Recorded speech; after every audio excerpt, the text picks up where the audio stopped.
Réaliser de nouveaux programmes a un coût. C'est grâce à vous, auditeurs et auditrices, que RCF peut poursuivre sa mission de radio de proximité, se renouveler et continuer à partager la joie. Soutenez votre radio en envoyant un chèque à RCF Solidarité 69 321 Lyon-Cedex 05. Il est 8h moins 4 et c'est la rentrée. On retrouve donc Aymeric Christensen. Bonjour Aymeric. Bonjour Pierre-Hugues. Puisque l'été touche à sa fin et même s'il joue les prolongations avec cette canicule, pas de doute, les vacances sont désormais derrière nous. Alors Aymeric, elle se présente comment pour vous cette rentrée ? Oh, comme tout le monde, assez moyen. Je ne vous cache pas que j'ai eu un petit vertige en préparant cet édito. J'aurais bien aimé redémarrer avec une farandole de bonnes nouvelles, une profusion de solutions ou même, allez, juste un soupçon de positif. Et puis j'ai regardé l'actualité et les gros titres des journaux changent un peu, le fond des sujets pas trop et les perspectives ne sont pas très engageantes où qu'on regarde. Vous noircissez tout de même un peu le tableau, non ? Vous trouvez ? Sur le front écologique, l'été a encore battu des records de chaleur dans le monde et la répétition des canicules fait qu'on a paradoxalement du mal à distinguer l'embellie derrière le soleil. Côté social, l'inflation pèse toujours aussi durement sur les budgets, la précarité, le logement, au point que même les associations appellent à l'aide pour boucler leur fin de mois. La politique, comme l'an dernier, l'exécutif peine toujours autant à se trouver un nouveau souffle ou se perd dans des polémiques stériles, tandis que les oppositions ne font pas vraiment mieux. Tout le monde regarde déjà vers la prochaine présidentielle, franchement ça n'annonce rien de bien réjouissant. Et ailleurs, la guerre en Ukraine continue de broyer quotidiennement des vies, les putschs s'enchaînent en Afrique sans vraiment déboucher sur plus de démocratie, plus d'autonomie, plus de sécurité. La campagne américaine est suspendue au déboire judiciaire de Donald Trump, etc., pour le dire autrement.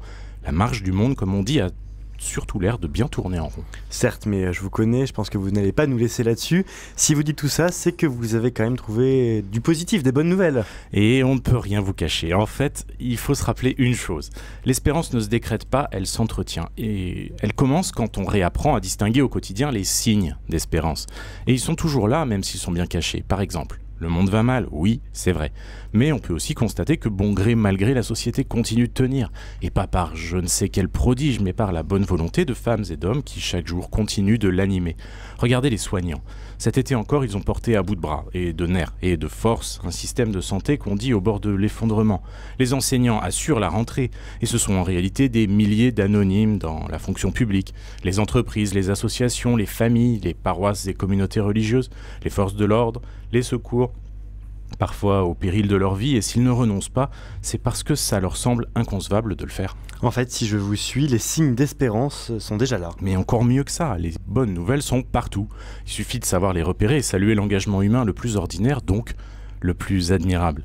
Alors, ça ne nous dispense pas de tout faire pour améliorer les choses, mais ça mérite quand même d'être rappelé, car ça nous ramène à l'essentiel des relations humaines et des liens de proximité.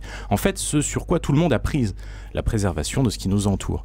On valorise souvent la résilience, mais n'oublions pas d'admirer la simple persévérance. Le miracle, c'est vous aussi, vous Pierre-Hugues, oui, vous. Et ces trésors d'engagement méritaient bien un hommage de rentrée. Merci beaucoup Aymeric et merci à vous aussi pour votre engagement. Et ça fait plaisir aussi une chronique comme ça, où on voit aussi le bon et le bien. Et à la une de La Vie cette semaine, l'Action catholique et la question de la dignité. Oui, la question de la dignité, on a voulu se demander ce concept, qu'est-ce que c'est finalement entre un concept fourre-tout, un droit, un principe qui fait la reconnaissance de toute personne humaine. Et puis, qui la détermine, la dignité ? Est-ce que c'est les autres ? Est-ce que c'est soi-même ? C'est toutes ces questions-là qu'on met sur la table. Et c'est passionnant, à la recherche de la dignité. Qu'est-ce que la dignité ? C'est à lire dans La Vie cette semaine. Merci beaucoup, Aymeric Christensen. Quel est le rapport des chrétiens à la crise écologique ? Quelle est la spécificité des croyants dans l'action contre le réchauffement climatique ? À l'occasion d'une enquête inédite sur la perception de la crise écologique par les chrétiens, Jean-François Mouot, directeur de l'association Arocha, est l'invité de la matinale. Ce sera dans 10 minutes.